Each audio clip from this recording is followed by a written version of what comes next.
Hi there, welcome to the HTM Buddy Build of the U.S.S. Reliant. I'm Ken with Ken's Hobby Bench. And I'm Jordan with a light in the stars. And Jordan, welcome back. Thank you. Yeah, I may have been a little distracted by a big event that happened last weekend for the last couple weeks. Yeah, we had Wonderfest Yes, 2025 for those of you in the distant future watching this. indeed. Yeah, just got home a couple nights ago and got the Razor Crest there, and most of the way back, it's here, but it's not all in one piece. So got to look forward to putting that together. It's probably only about an hour worth of fixing that I need to do at most. Not a total travesty, but yeah, got the model back and forth and had some good times. Could probably talk a little bit about it after we get done doing our little segment if you'd like. Oh, that'd be great. Awesome. Well, I guess that if I laid the ground for a segue, there couldn't be a better one. I guess being that I'm a little bit behind, I'm going to go ahead and get involved with the build back by saying, what have you gotten done, and what are you going to be doing this week? Okay, well, on the last video, you may have saw that I got my lights put in here. I did some light blocking on my roll bar parts so that I can put lights in there for the Raytheon effect. And then while you were gone, I did a little bit of work and recorded it. I won't get too much into showing right now, although one is obvious here. I did do the nacelles, but I've also now gone and I've adjusted my lights in the saucer section so they're all nice and level and done like that. And I've light blocked the rear of the bridge section, and so that way you'll have a red section towards the front and the white lights coming out the rear. So I've kind of done that. Masked up my nacelles, as you can see here. Did some primer, and just today I did some like a metallic black. I don't know if that's the color I'll stick with, but I think, I don't mind it. Looks good. Nice. So that's kind of what you're going to see from me this episode. Maybe a little bit more work from me putting some more lights in the bridge, and then I think I'll be ready to go. How about for you? So I got my mistake all cleaned up. Got all the nacelle, the chiller grills taken care of. What I need to do is I'm going to go through, and I was realizing the whole process. I started rushing in order to try to catch up a little bit. And so I'm going to slow down a little bit and get a little bit of my sanding work done. I need to get in and get some putty and sanding done around the outside of the chiller grills, all taken care of there, around the outsides as well. And then I'm going to go ahead and mask off and attempt to repaint those again. I do like the idea of the using the metallic black over the top. I actually really like that idea, and it's something that I hadn't considered, but something that makes sense, kind of like with the future of Star Trek, where they kind of bronze the nacelles, right? So I Yeah, like that idea that it's kind of like a metal grill that's sitting over the top. I really like that idea, Ken. So I'm gonna steal it. I'm gonna stealing it from you. what Um, I did use Viejo, the black metallic, oh, uh, cool. 71073. Okay. What I used. So that's an option. There are other options. That's just what I had, and I didn't feel like buying anything new. Sweet. No, I like that. I know they have that over at my hobby shop, so that's fantastic news. Perfect. But yeah, otherwise, that's pretty much what the name of the game. Kind of getting back to where it is. I want to get the nacelles ready so that when we get the fin replacement, I can quickly get them assembled and get it out of the way. Get them on to move on to something else. As the we're just kind of waiting on parts now at this point. So yeah, that's what I'm working on this week. Right on. Do you want to tell us a little bit about Wonderfest this year?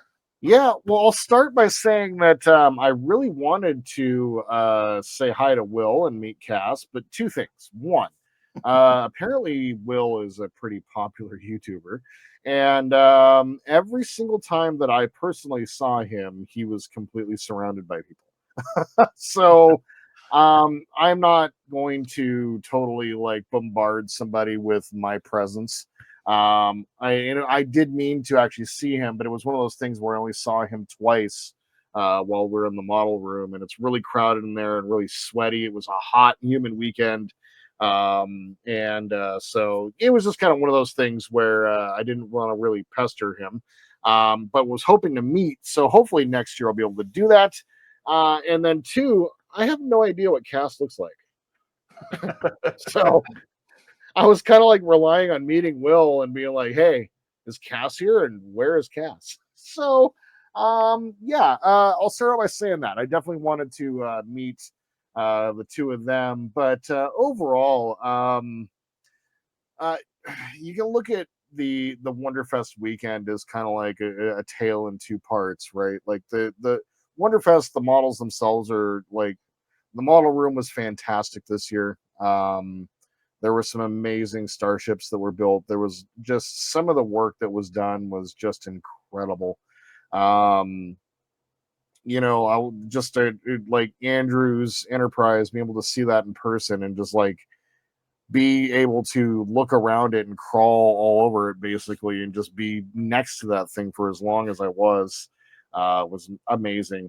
The show And was Jordan, amazing. interject here, Everything. sorry, I was just going to say, for those of you who don't know, Andrew is Canadian Starships, and he's done the 1/650th scale Enterprise D from Helios models. Yeah. So sorry about that, Jordan. No, you're good. And no, I mean, just being able to be close to that was pretty amazing. The show that they put on was fantastic, as they always do.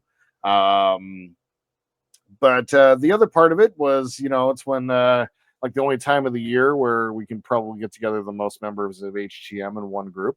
So there was quite a few of us this year, and it was just an amazing weekend of hanging out with friends that we normally only see, our hands moving back and forth. And we hear voices, and that's like pretty much well it, for the rest of the year. But we were face to face and getting to hang out with the guys and just be free to talk about modeling and hang out and get to see like Donnie and Buck. So Buckman's Model Mania, and Donnie, Don's Model Desk. These two guys have like known each other for 7-8 years, and to actually see them meet in person for the first time was pretty cool. Seeing Buck, and a little spoiler for the stream, the HTM Friday stream for the first one after Wonderfest, there was a hug between Ian and Buck. Yes, that actually happened. Wow. So it was pretty cool. Otherwise, just like meeting Jody and Mary, meeting them, and like Dawn and like Keith, and it was just an amazing weekend of hanging out and sleeping and staying up way too late, and yeah, just a pretty amazing weekend. More specifics will kind of come out in the Friday HTM stream, but from the perspective of both of us, that'll be last week. But yeah, just an amazing show, and I got a merit award for the Razor Crest. The judging was a little tough this year. It seemed like it was not as free and easy as it was last year, which is totally fine. They did a great job of, like there was probably, I think, 1,400 models there that they had to kind of go through. So, yeah, it was just a great weekend, and with good friends. And it always sucks knowing that it's going to be a year between seeing everybody again. But I think it's pretty cool that we get to actually do that, and hopefully more people are able to show up next year, which would be pretty cool. So yeah, that's kind of the first impression from Wonderfest. And just watch any videos of the model room. Like you are, if you're not humbled, you're inspired by the work that's done. The models are fantastic, and the community of modelers is fantastic. We're all just the same big group of nerds, and it was pretty amazing. So yeah, that was Wonderfest 2025. Well, it's definitely sounds like a good time was had by all. It was for sure, and better times by others, that's for sure. Until it wasn't a good time, and then people went to sleep. Oh, all right then. Yeah, Well, I look forward to seeing what you get done this week. same. All right, And everyone. go. Oh, sorry. You do the thing. You say the last words to this week. Well, I was going to say, all right, everyone. So we're going to head to our benches and we'll get to work. All right, so here we have our lights, and now what I'm going to try and do is to mount them permanently in place. So I need them lit to see where they're at and pointing. And then what I'm going to use is some UV resin, and for each one I'll kind of get some UV resin in there, get it one at a time, kind of pointed in the, and leveled off at where I want them, and then I'll take the UV flashlight and solidify the resin in at that point. So I'm going to go through each of these and get them done up. So what I'll do is I will get some tape.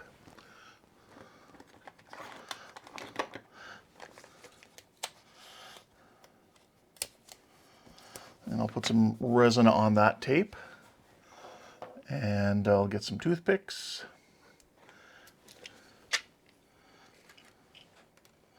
I'll grab a few.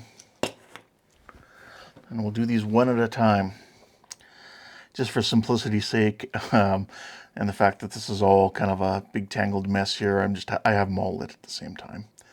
So we'll start over here on this side, I guess, and get them worked in one at a time.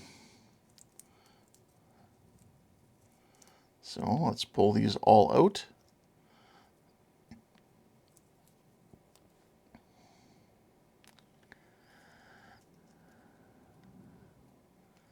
Let's get that one out.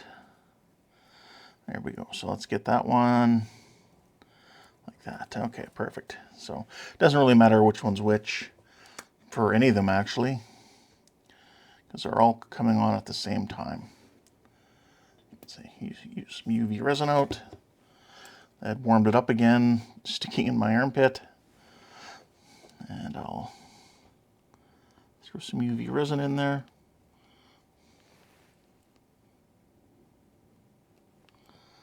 Try not to block off the other holes with the UV resin. There we go. Take one of my 3 lights.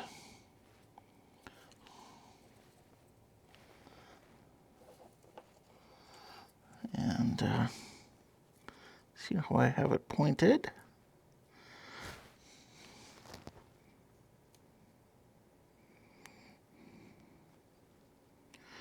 Kind of get it into the hole and centered where I'm happy with it. Like that. Double check. Yeah.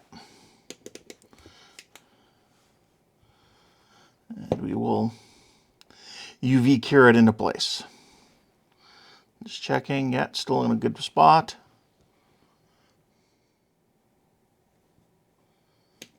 Let's give that a try. Make sure it's okay. It is secured in place. I can give it a little bit of a tug. Okay, let's take some more UV glue now, or sorry, UV resin. It's not the UV glue.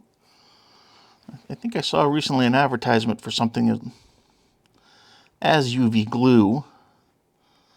I don't know what the difference would be between the UV glue and UV resin. Oh, don't want that in there. Okay. Take one of our other lights now, and we'll get it into place. I won't show you all of them being done, but just for sure the first few. Okay, so there's the next one. Get it in there and get it into a depth where I'm happy with where it's at. Kind of matching up with the first one. So there we go. Like that. I know it kind of is blowing it out for you there. I'm sorry about that, but for me, it was kind of a, I can see it quite easily. And of course, I did stick my hand into my UV resin that I have from the tape. You know, as one does. Okay, let's try that. Let's see if that one still has cured into place. Looks like it has. It's not coming out. Let us take some tweezers and just give it a bit of a, yep, give it a bit of a check there, and it is perfect. Okay. So take a little bit more of the UV resin, and we'll go for the third hole.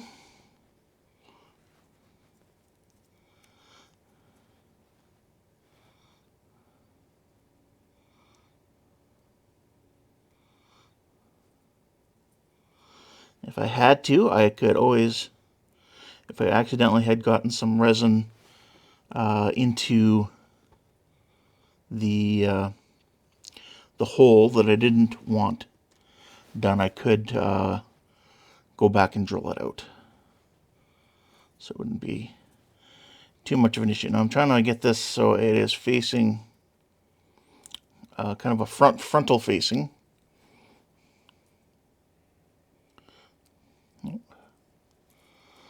Now, you know what? I'm gonna bring it closer to me to see.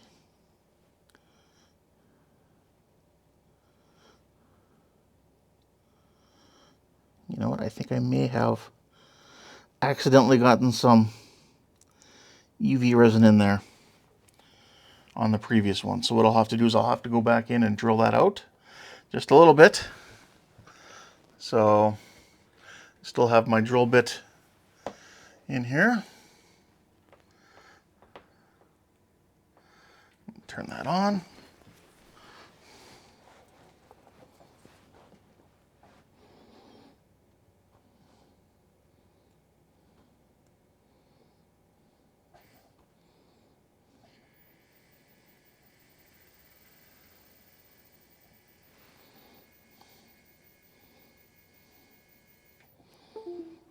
There we go. Here we go. Okay, let's first take my light and we'll make sure it fits in there. And then we will put the UV resin in and then reinsert the light. So let's check the hole. So there we go. Looks like we are good to go. Just want to make sure my facing is correct. Yeah, okay.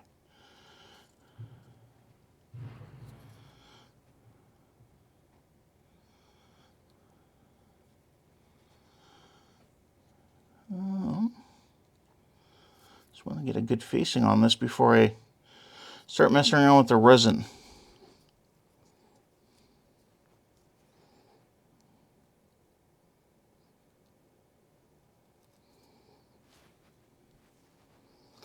This segment may require a little bit of editing for clarity. Okay, so there we go. Again, probably blowing out for you, but they all look nice and parallel now for me. So, I'll take some resin again and put it in there.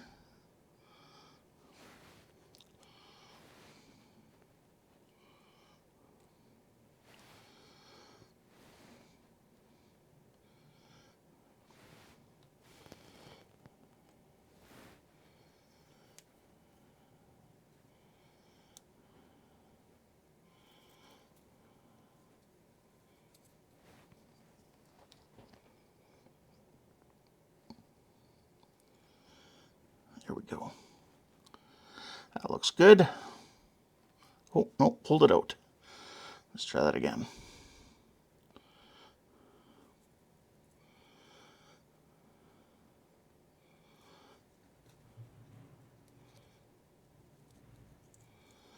So this being 2025, Wonderfest is now over.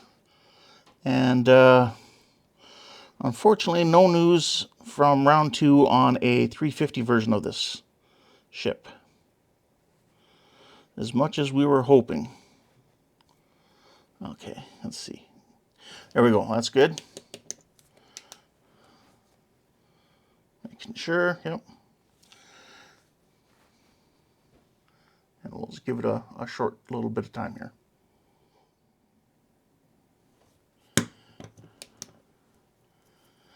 And we'll give this one a little pull to make sure. Yep, all good. So for me, I know for you, you won't be able to tell, but for me, those are 3 really good, I don't know if that helps at all, 3 really good inline lights. I think that'll turn out really nice once it's painted. I'm going to carry on now with these ones here. For me, looking at it, this one over here, number 1, is really high, and then the other 2 are actually, number 2's about right, number 3 is a touch low, so kind of a downward slope, but I'll adjust them as I go along, and I'll come back here once all the remaining 6 are done, and I'll show you what I have. All right, so there we have it.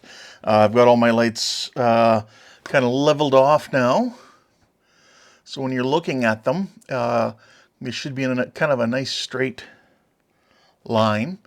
If you look at them from on top, you can see that they're not straight, you know, with the hull or with the windows. But looking at them straight on, where you'll actually be able to see them, they look good. This will be painted over so you won't see it. Again, there's the fronts. Nice line. And we got this side here. Again, we got a nice line.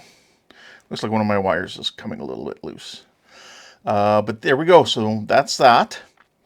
Now with all this light leak here, what I'm going to have to do is find some way to kind of stop the red light from getting all the way to the back.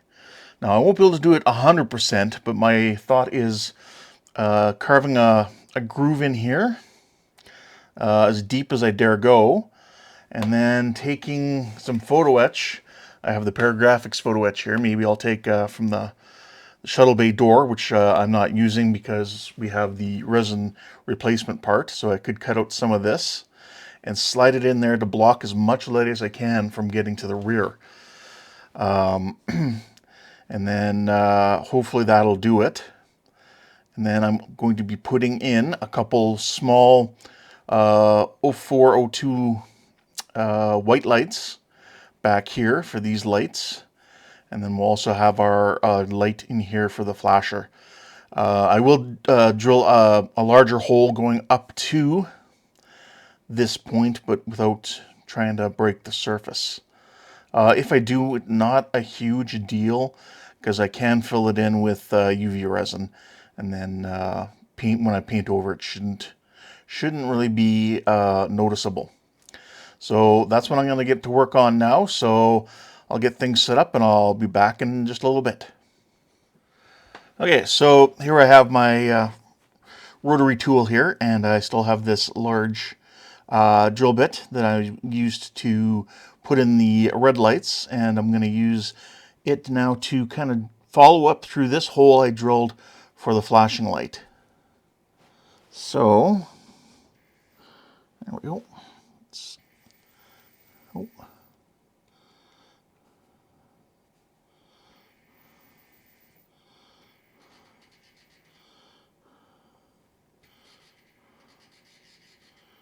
Going really slow.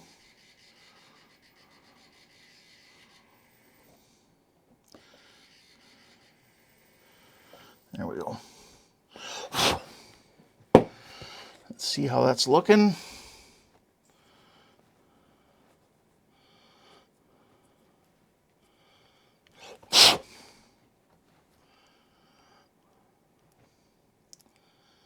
There we go. So I did make it straight through. That's good.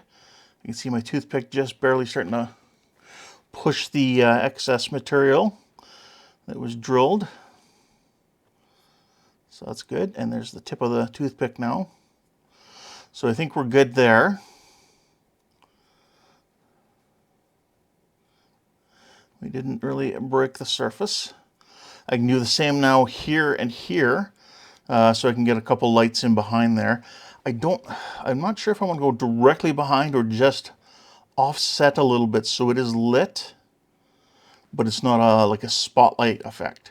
So if I were to go, say, aim it for about here, and then aim the light off to the side on both, I think that might be my best effect. It's either that, or if it does go directly in behind, just resistor it down as low as I can, just so it does have a glowing white light to effect. So I'll have to look too before I put lights in to see what kind of lights they are. If it should be more of a white light, or if it should be more of the cool white light where it's kind of almost has that blue tinge to it. But for now, I'm going to grab my marker. I'm going to mark off where I want it to be. Now again, I don't need to be right up against the photo etch, for example. I guess you could be, but I'm going to mark it about here and about here. I hope you can see that. Kind of here and here. So right against, there's a lip here. So right against this lip area, and yeah, and then lined up kind of with the edge of the hatch here. So that way I'll be just offset and then face it off to the side, and hopefully that'll give us the white light effect. Worst case scenario, it is covered by photo etch. I could move the hole over a little bit further and then sticking in the UV resin in there to secure the lights and kind of fill the hole at the same time. So that's what we're going to try to do here. So we'll take our drill and we will come in.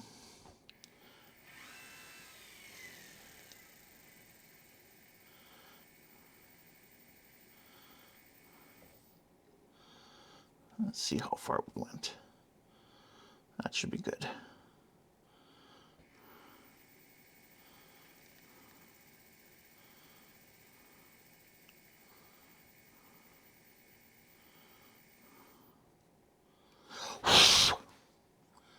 All right, let's see where that puts us.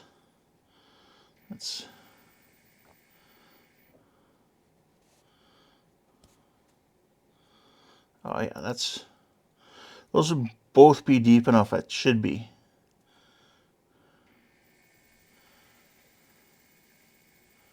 Just clear the hole out just a bit.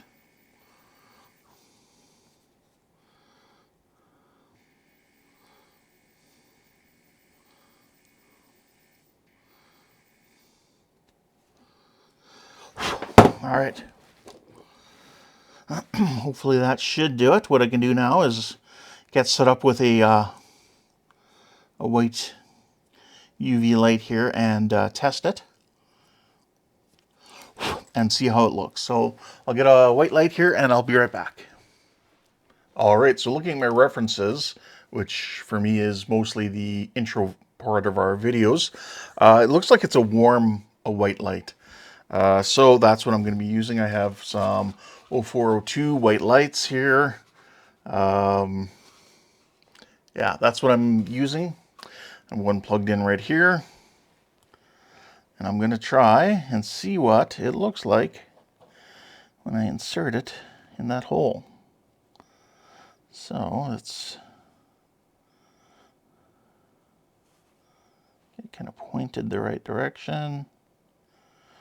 So I think I'm just gonna try to light block as much as I can and see if you guys can see some white light coming through that hole.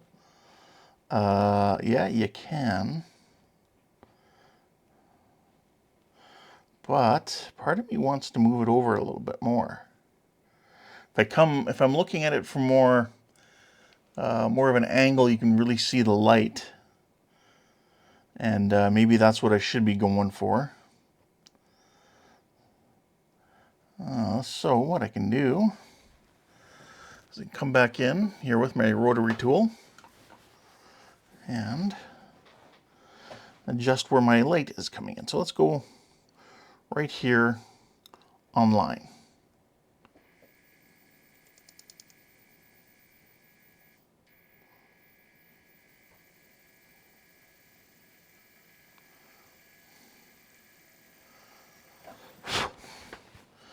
Let's see how that looks. So this is more on line with that hole.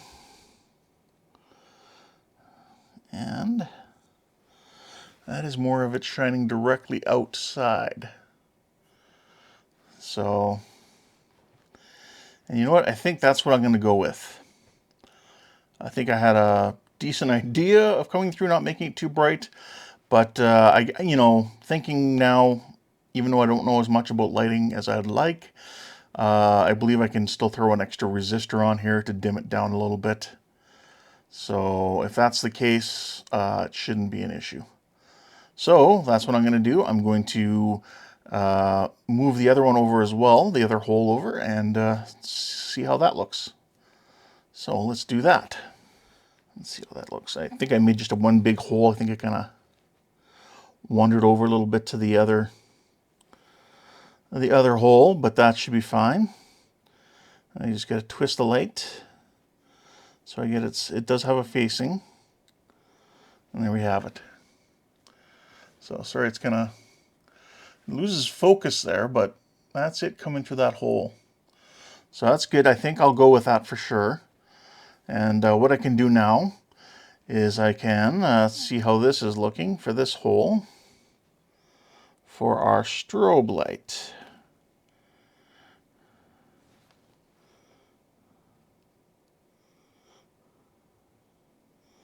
I think I might have plugged it up with this extra shavings. There we go. Let's try that now. Should fit in. It's the same diameter hole.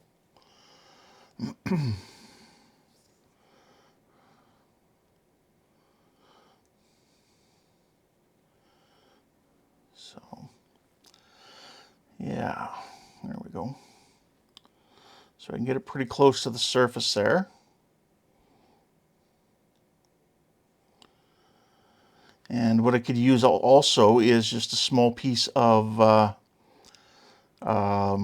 filament and stick that in there as well.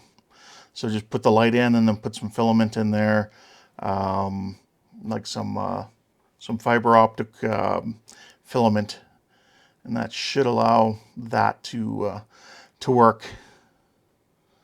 So what I am going to do though is I am going to come back in here and try and drill it out just a little bit more.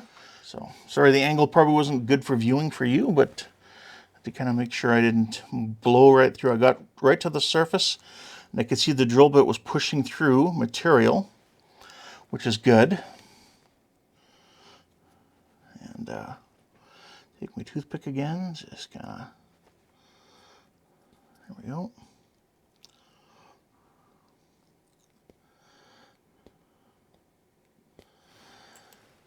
All right, let's see how that looks. How close I can get to the surface. That's a bit better. So that's a nice bright light there. And I think with some fiber optic filament, I think it'll be perfect. So there we have it. So I have all those lights drilled in. So the next thing I'm going to do is I'm going to take my kind of like a routing bit here, smallest one I have. I'm just going to try and put a channel in as deep as I dare go, and then we'll put some photo etch. And it's just to cut off as much light as possible from showing through. So I am going to try and figure out how deep I want to go.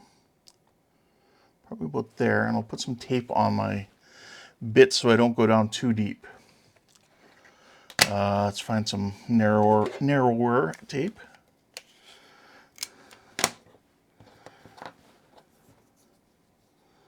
And just kind of looking about there.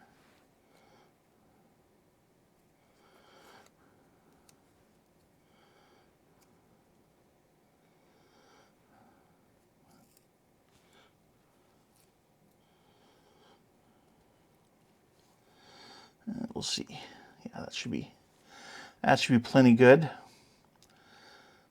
So let us change our bit here. All right, wish me luck. We'll kind of start off somewhere more to the middle and see how we make out.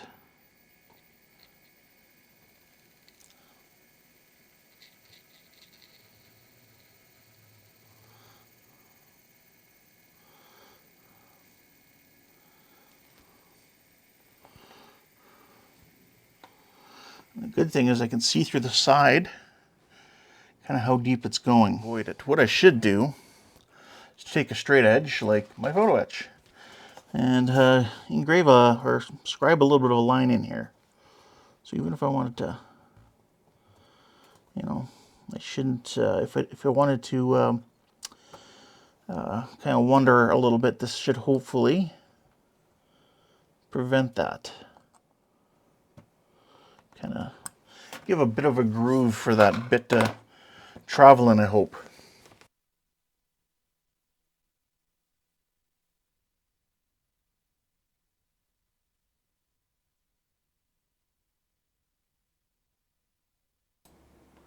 All right, so it was at about this time I had accidentally muted my microphone, so here I am having to do a bit of a voiceover.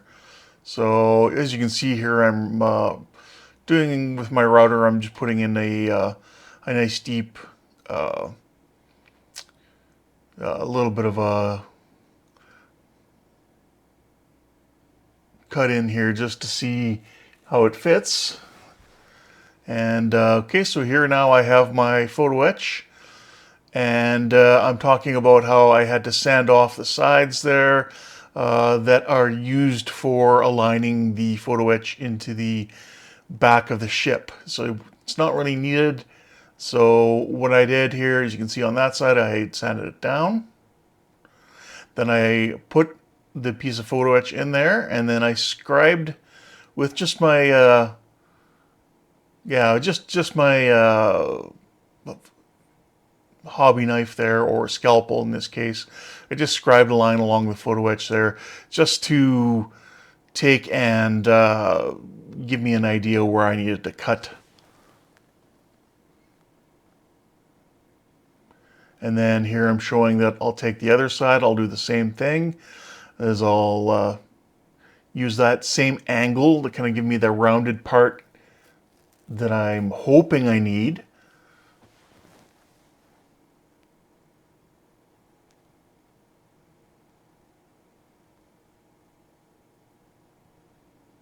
I just want to take this moment to apologize for the length of this video. I do realize it is quite long.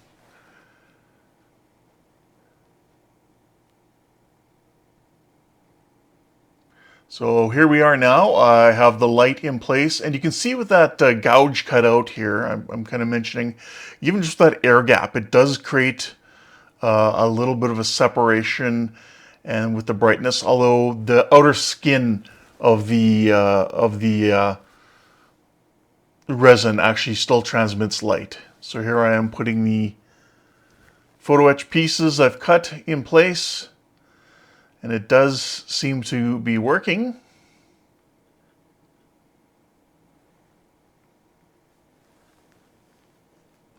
There we have it.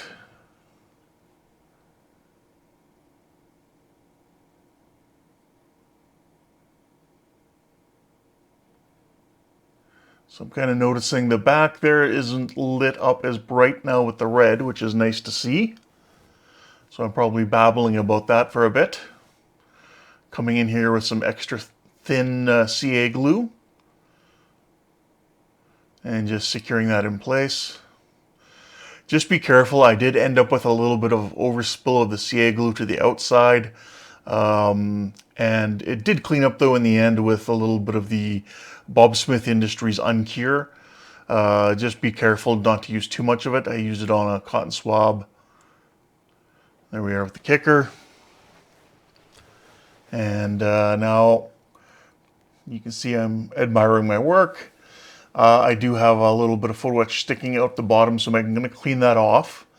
So that way I can come in afterwards if I want to with some of the foil tape or something for light blocking, anything like that, just to prevent any future issues.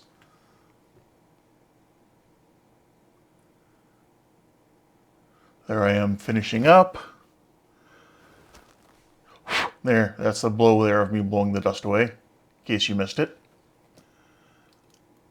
So I'm talking about how I can see the difference, and again, how the skin still transmits the red light, but it is a difference in brightness.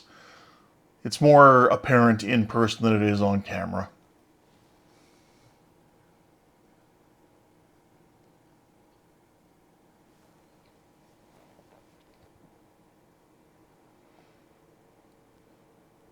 So now we're preparing a warm white LED, or my 0402s. Just attaching it to the power supply, just roughly. I didn't attach it properly, so it does kind of flicker a little bit here.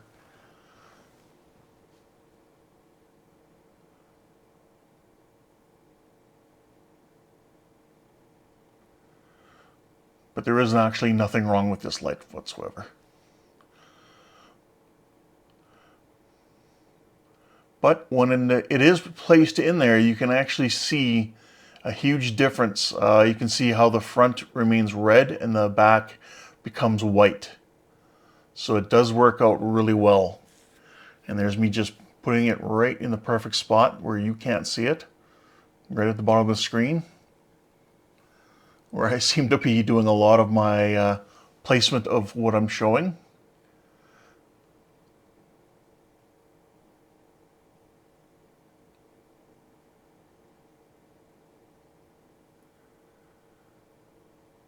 But yeah, I'm very happy with the way that turned out. Makes a huge difference, that light block in there.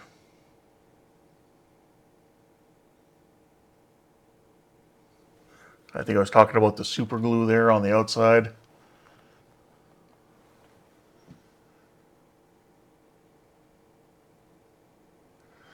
And there I'm talking about the transition, how it's really red on one side, white on the other. Turning out some lights, turning out too many lights. Yeah, just having one light out really shows you can see the difference between the red side and the white side.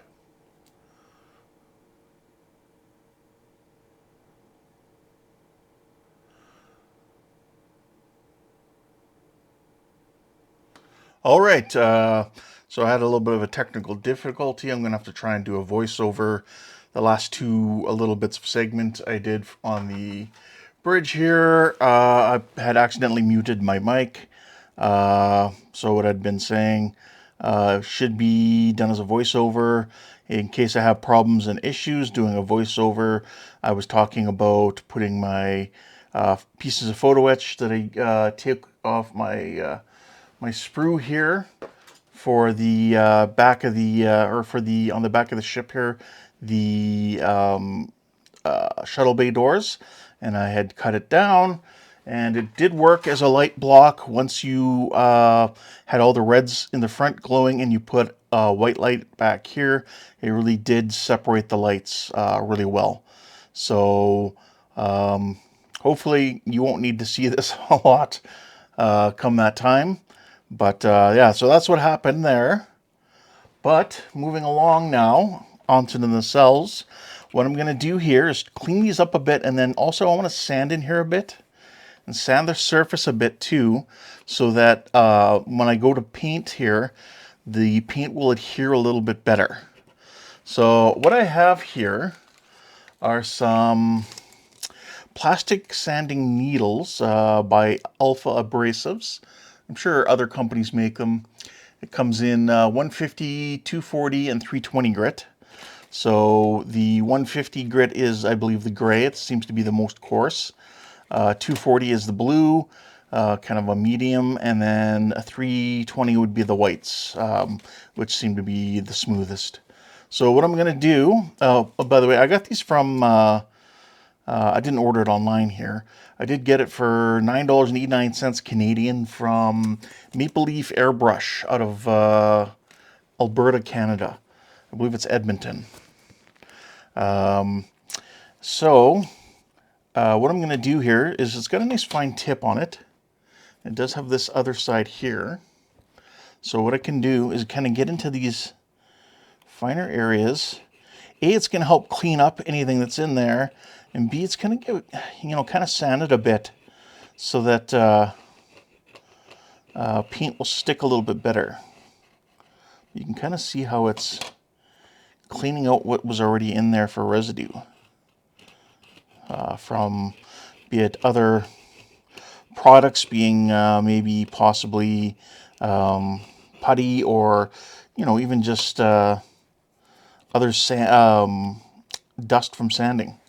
So it's just kind of get in here, and now this is a first for me using these. I just got these just the other day here, and yeah, that's all I'm trying to do is just kind of, I could always come in here too with a scalpel and just scrape off any residue that's still remaining. I don't want to press too hard. It seems it may deform the needle tip on this needle file.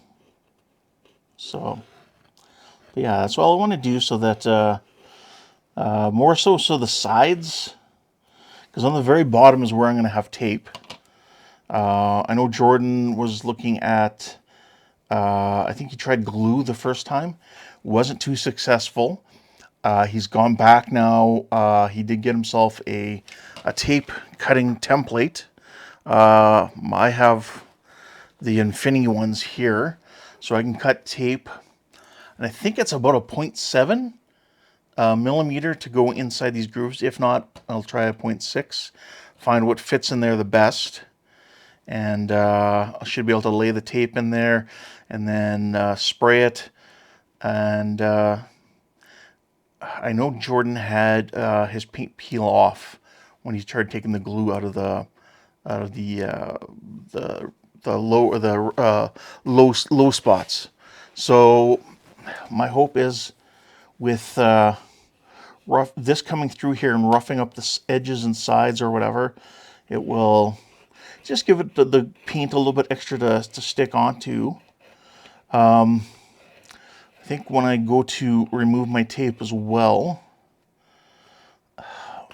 several things I can try is removing the tape fairly early on. And if I have to, I can come in here with a nice fresh scalpel and each line just score at an angle, kind of down in there to cut the paint away from the tape. So as a possible option. So I'm just going to keep going through here. You can kind of see it gets to the bottom here all the way, because it is pushing any material I have in these grooves along. I should actually be going this way, because it does taper out at the end. So I'm just going to work away at this for a bit, and I'll come back here and we'll work on masking it up. So I'll be right back. All right, let's see how that works. 0.5. It's looking better.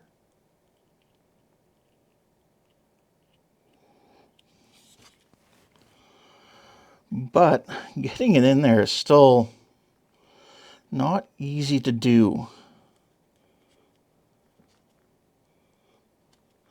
But when you're really looking at it close, I can see that the sanding did do a number on the top of my grill here.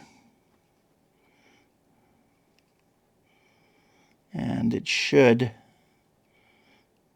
hold the paint really well. Okay, so 0.5 looks like it's finally touching the bottom well. Yeah, I think that's going to be our magic number. So, sorry for being a little out of focus there, but that's what 0.5 gives us. Sorry for hitting the camera there with my magnifiers. But yeah, that's I think 0.5 is where it's at. So what I'm going to do is I'm going to cut some 0.5 strips. I don't think I'm going to go full length, just because it's so fragile at that depth, or at that width, I should say. So I think it's going to be like overlapping bits, maybe 3 or actually maybe I'd say 4 or 5 little lengths, and I think that's going to be what's the safest. So let's.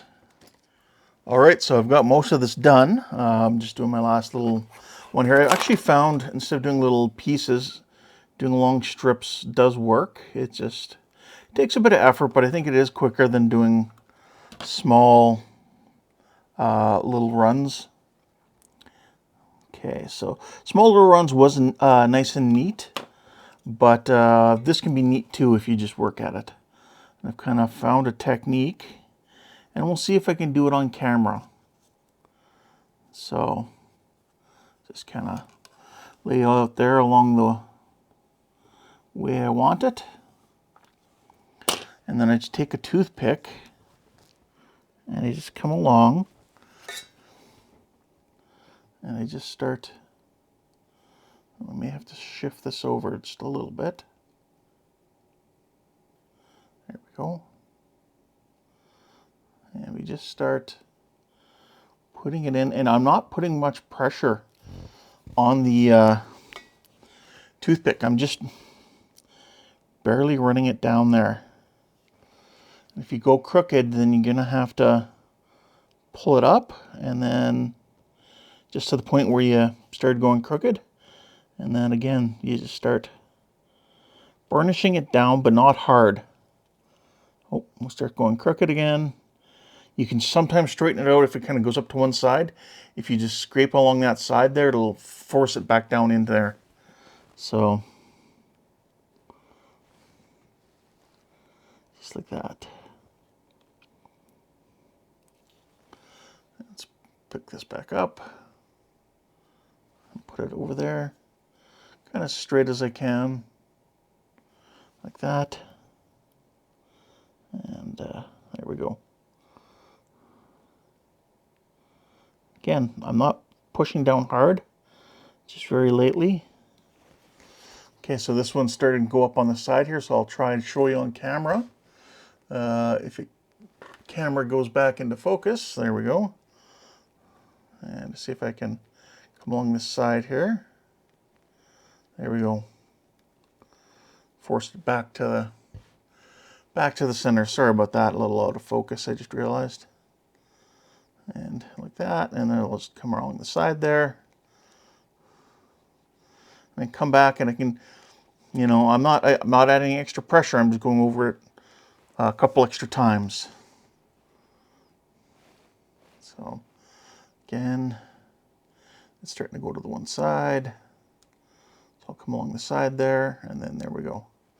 Force it back to the center. If you do press a little hard, you may find you do tear the tape, and then you just kind of got to start from your area again.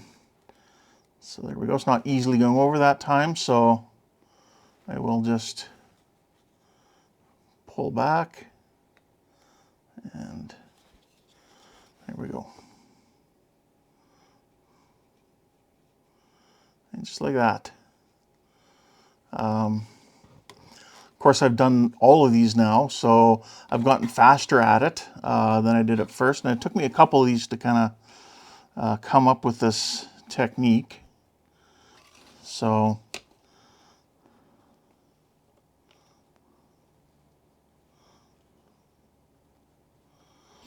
just like that.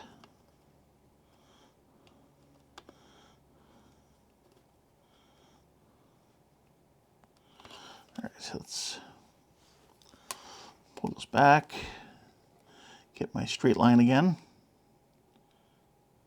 like that. Kind of come up the side here, straighten that out.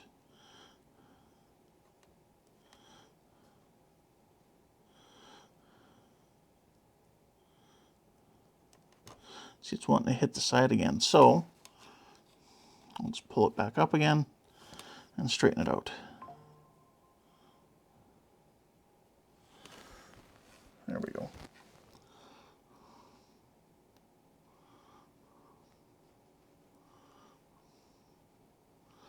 And just barely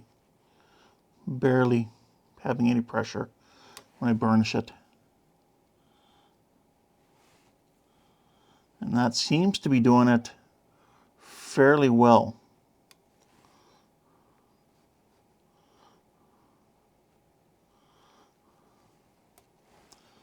Again, just pull up, straighten it out. There we go.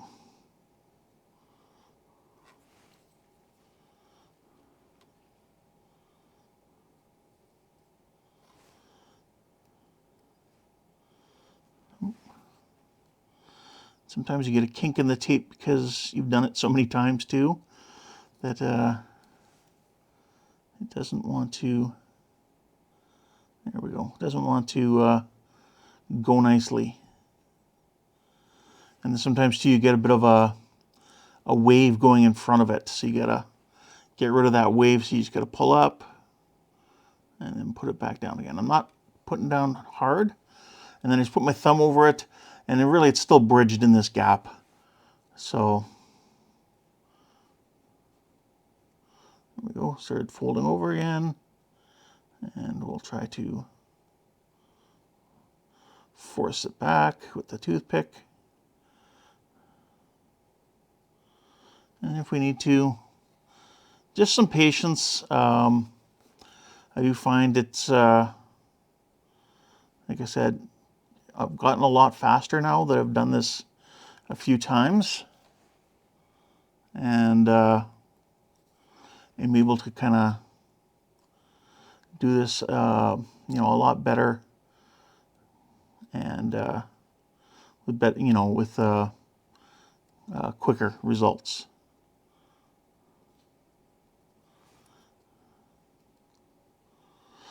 I don't want to start coming back this way when I've just picked it up and put it back down, because then I'll end up with a bump in there, like a little wave that I don't want.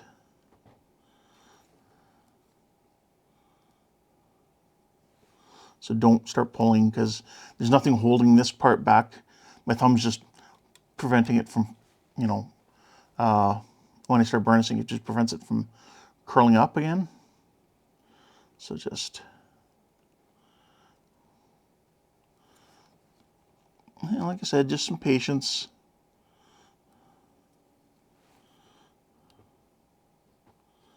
To do it right.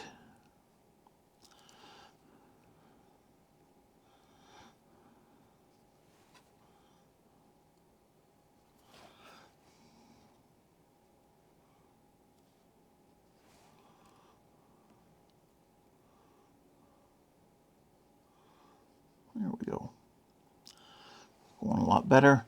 Once I've kind of burnished it down forward, I can come back and it's not an issue.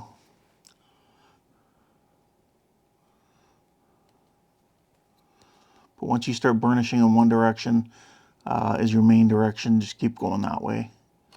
Is your main direction.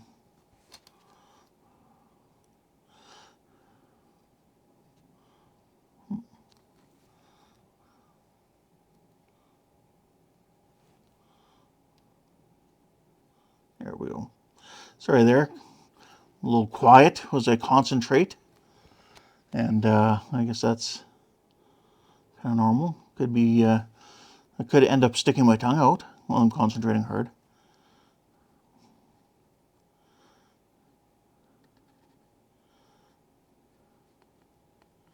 All right, there we go. Just about at the end. I just find the end is always the most interesting part.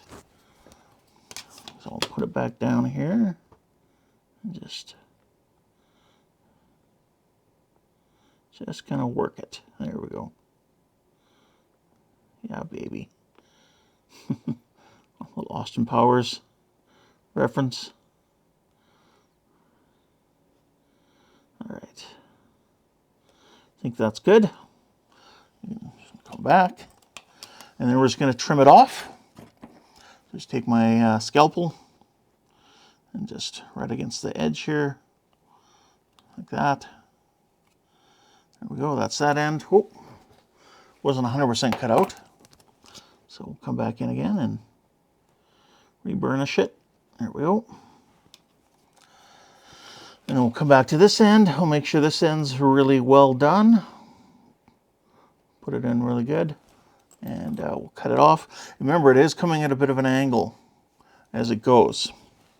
So find where that point is. About here, I think.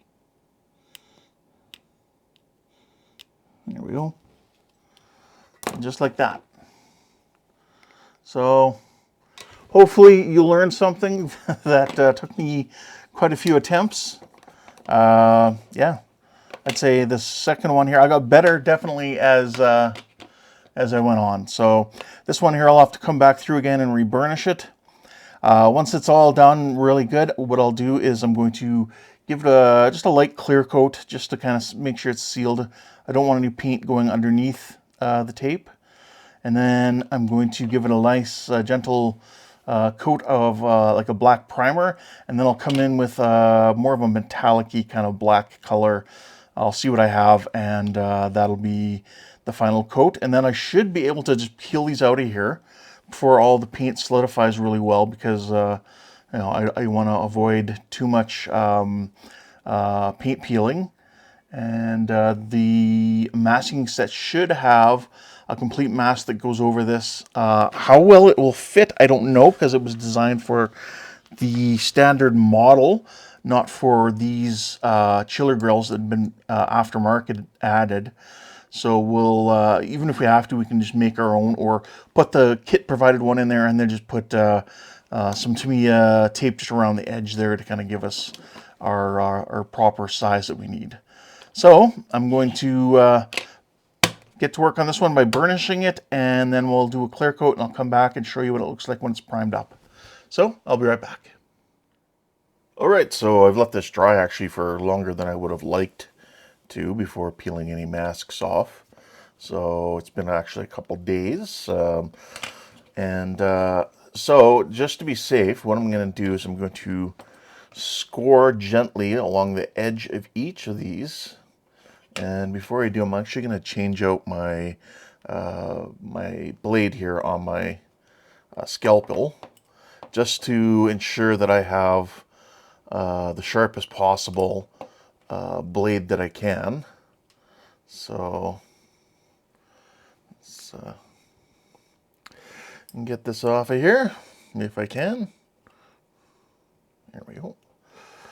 It's coming off.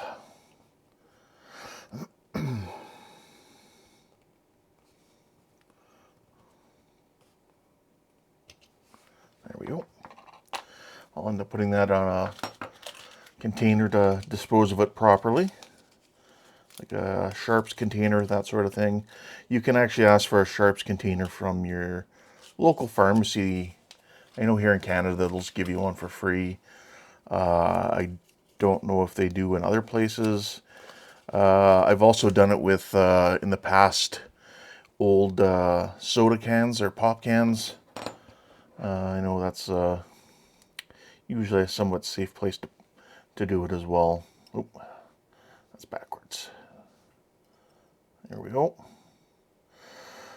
Also, if you're using something like an actual X-Acto knife as opposed to a scalpel, I know some of their blade dispensers actually do have a place to put the used blades into. Okay, so now that I've got a fresh blade in here, I'm going to go into each of the recessed areas, and I'm just going to gently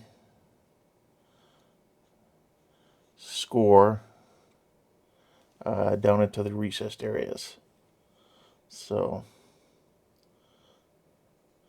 it's just, I'm not trying to do anything more than just go against the paint is all I'm really trying to cut. So there's not really any force being needed. The paint doesn't take much to cut. Sorry if my voice sounds off today. A bit of a summer cold or something, or maybe it's just allergies. So that's another reason not to push down hard is sometimes the blade likes to wander off. I guess if you do push down hard, you could keep it in there a little bit better, but at the same time, I'm trying to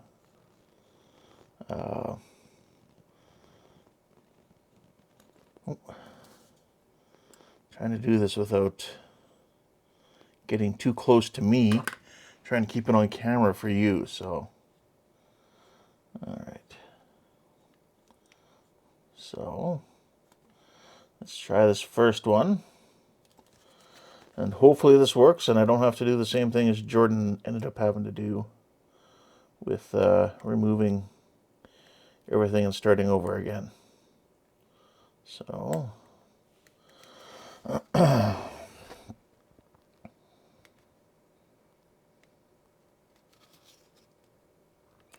sorry, right now I have to get it close to me to see where I'm picking my... Sorry, I don't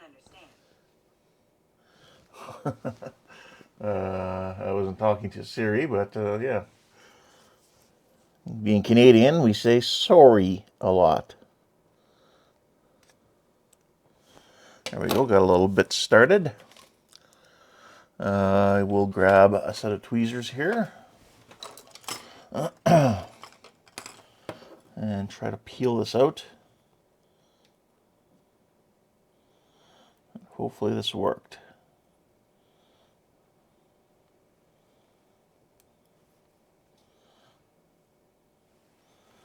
Looks like it did. Without any issues, that's good. So we'll keep on going here. Let's actually see if I can use the tweezers to pick at the paint, or pick at the tape. Well, actually, what I need to do first is I'm going to go around, score all the paint around the tape lines, and then I'll come back and peel them off. So I'm going to pause for now, and I'll be right back. All right, so I've gone and scored these. Now let's see if I can get these tape out of here, these pieces of tape out of here without, peeling my paint away.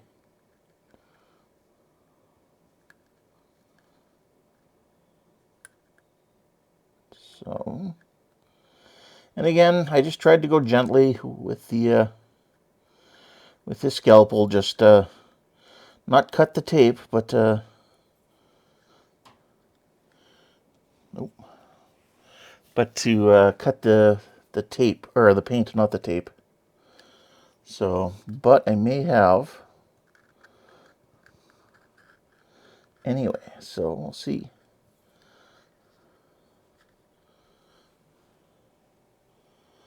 Oh, there we go.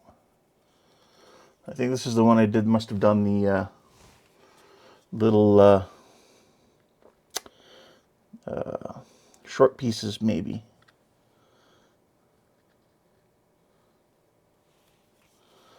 Okay, so let's see.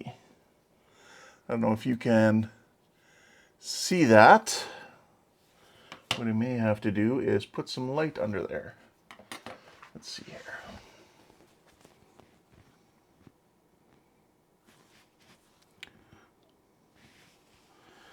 And we'll see.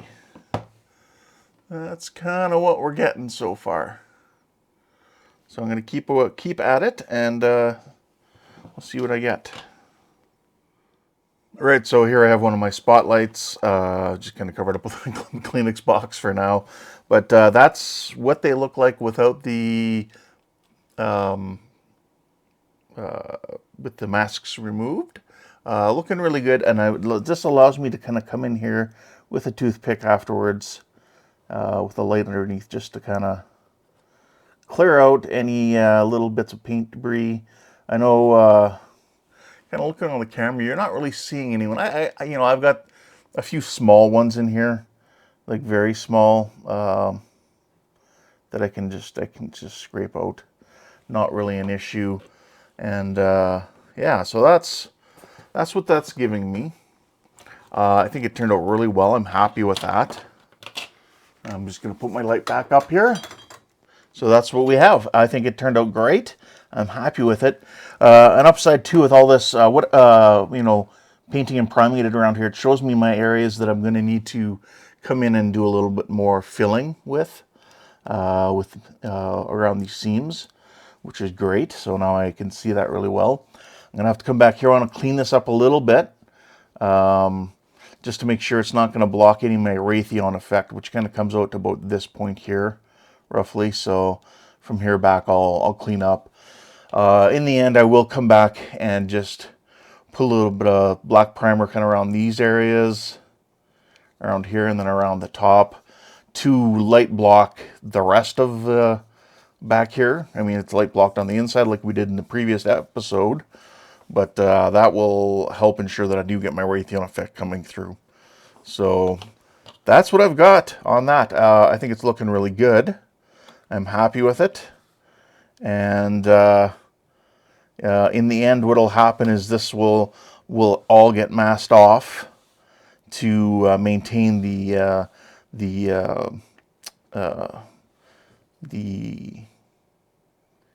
chiller grills effect. So I think the next thing I'm going to do now is I'll put my extra lights here into my my bridge section at the back, and then I think that'll be it for this episode. But for those of you wondering what I sprayed on this, is I came in first with I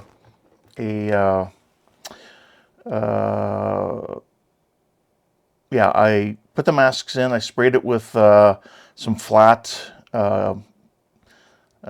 super clear, just to seal in, and hopefully no paint would leach under the masking tape if anything wasn't quite down hard enough.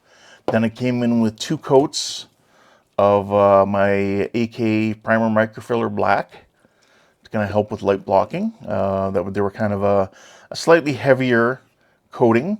And then I finally did 2 coats of the metal black. So that's what I did to get this effect.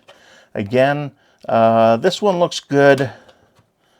This one here might just, might need a little bit of a sanding, kind of, like I said, very light, maybe 800 grit, even on 1200 or something, 1000 or 1200, just to smooth it out just a little bit more. I don't want to really damage the paint much, at all. I just want to smooth it out. And then I can also work at seam filling for all my seams around here. But yeah, happy with that. So I'll get my lights all set up for the bridge section, or the bridge component of the saucer here, and we'll get the lights put in. So I'll be right back. All right, so I've gone, well, these were burning in. I went and I puttied up using some perfect plastic putty. Shouldn't affect the paint at all. I started using this a little bit, and I realized right away that the chemical makeup of this will eat into the paint I have on here. So I got a little ways along, I think here, And then I realized that, and then so I switched to the Perfect Plastic Putty, which is water soluble, so it shouldn't affect that. So that's done. I cleared up my areas here for the Raytheon, including on the inside a bit. So that should give us our Raytheon effect with once we get a brighter light under there. But so I did that on both. It's something I'll have to do on the other insides of the warp nacelles. I just used some Mr. Colored leveling thinner on a Q-tip, and just came in and I just would one end's wet. I would just go like that to kind of loosen all the paint, and then with the dry side I would come in and buff it all off or mop it all off or whatever. So that's been done. I left these burning in for quite some time. I'm not sure. Hasn't been 24 hours or anything, but they should be good. They're all warm white lights. From just looking at the reference video, which again, thanks Todd. It is our opening video for this series, and yeah, they all look like they're like a warm white light. They're not the cool white light or anything like that. So I'm going to be taking these now, and I'm going to be putting these in the same way we did with these other ones here, just using some UV resin, not UV glue like I usually say. So I'll get things set up with that, and I'll come here and we'll start inserting these in here. So I'll be right back. All right, so I'm getting ready here with my lights. Just looking at it, I find that having the light directly coming lined up with the hole is just too much like a spotlight. But I find if I just move it just a hair up, it dims down, gives me more of that warm light I'm looking for. I don't know, I'm going to try and zoom in here for you on the camera. We'll see how well you guys can see that. So, okay. Let's see here. I know it's hard because the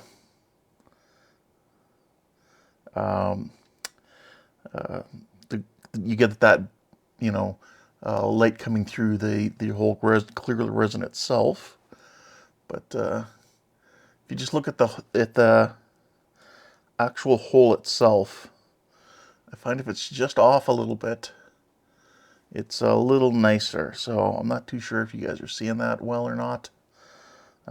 So that's what I'm going to go with for these. For me, I can see it in person. It does make a difference. So I think I'll put them just a touch above, rather than anything else. Because above, the only way to see it would be to be looking from below, and you can't because the saucer area will be in the way. So that's what I'll do with those. Whereas the one going up here for the strobe will go all the way to the top as much as I can, and then I can come in later with, if I need to, I can come in with a little bit of fiber optic filament just to put in there. So yeah, my connection is a little tenuous at best with the these wires. Are so thin, you got to use keep your fingernails a little bit of length to them, I find, to strip these if they if you end up with you need to restrip the wire or anything. So I'm going to mess around with these a little bit, get them into position, and then I'll take my UV resin and put them in place here. But I thought I'd just show you that. Like I said, I hope you can see a difference between the having the light directly behind the hole and just slightly offset. That's what I was originally trying to do with putting them off to the side, but I do find this way it's a little bit closer to the hole than what I had originally tried, and I think this will be a better effect. So I'll start getting some UV resin laid out for this, and we'll be right back. already have some UV resin in the hole here. So I'll take my light and we'll put it in there.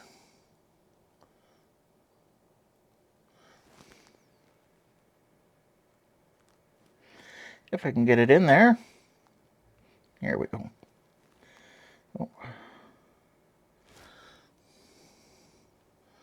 All right, so there we go, just a little bit above the hole. So I'll make sure. That's kind of what I want. No, too low. There we go, right about there. So I'll take my UV light here and just hold it on there for a bit. And yeah, that's all it takes. Just to solidify it up, I probably give it about 20 seconds. If I need to, I can come in longer, and then at that point I can cure it for longer without my hands there or anything. Now I should probably be using gloves while dealing with resin. I know it's not good for you, but do as I say, not as I do, I guess, is the saying. So, all right, that should be good. We'll check and see. Yeah, give it a little tug and it is in there. So we'll move on to the next one. We'll take a bit of our UV resin again, and we will stick it in our hole. Yes, our connection is a little bit tenuous. So I'm just trying to get as much in there as I can for the UV resin without, I guess bubbles aren't really an issue in this case, unless there's like a really huge one. All right, so let's grab our next light. We'll grab this one. We'll put it in the hole.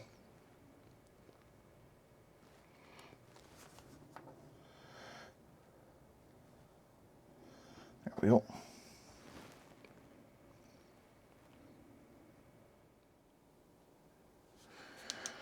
Okay, so now we'll check. And yeah, it's locked into position. So that's good. Now, finally, we'll do our last warm white light here. And that's going to be our flashing strobe or beacon or whatever it is. And so again, I'll take some UV resin. So this one I'm going to have to be, I'll probably end up squirting some out the top through the hole once I jam the light in there. So just be ready with some paper towel or something to mop it up. I guess isopropyl alcohol on a swab would probably work as well. So I'm just trying to get as much as I can in that hole. So, and again, honest, it is just my connection on my negative here for that light. All right, so, oops, see, that actually comes right through. So we will put it right to the top. Now if I look, wonder if,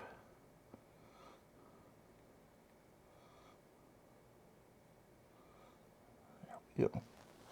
So both there, I'm right near the top. You know what, I'm gonna back it off just a hair so I could put just the tiniest little bit of filament in there.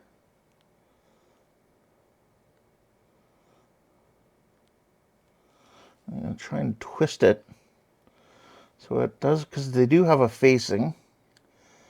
I want it facing, because right now it's kind of facing to the rear. I want it facing more to the front, because my hole is not 100% lined up with the top of the beacon. There we go. So hopefully in the next video I can look at doing some light blocking on these windows for the red lights, and as well as our beacon here on top and our rear lights here, and maybe give this bridge a coat of primer and see how it's going to end up looking. And then I can unmask those red lights and see what they're looking like. Kind of curious. I know they look good to me in person, and I do realize it is hard for you guys to kind of see on camera. I know the camera does blow it out, but I may try to also prime on the bottom, so as to prevent extra light spill into the saucer area. All right, so that should be good. Let's see if it's in there well. Yep, it's in there. So I think that's going to be it for this episode. Thanks for watching. If you have any comments or tips or tricks you'd like to share, feel free to leave them down in the comments down below. And don't forget to go catch Jordan's build at Aligning the Stars and see how he's making out. I'd like to thank Cass over at Lake Monster Details for providing us with all these great aftermarket parts. I know we're just kind of waiting for the next little bit now that Wonderfest is over, and then we can really kind of go a little bit more full steam. So feel free to go check out them. I know he's looking forward to getting all these parts ready for kind of more of a mass production for everybody to be able to purchase them. And also thanks to Will over at the Ensign's Chair for actually creating a lot of these 3D renders of these for them to be printed out. So feel free to go check out Will at the Ensign's Chair as well. So take care, everyone, and we'll see you next time. Bye for now.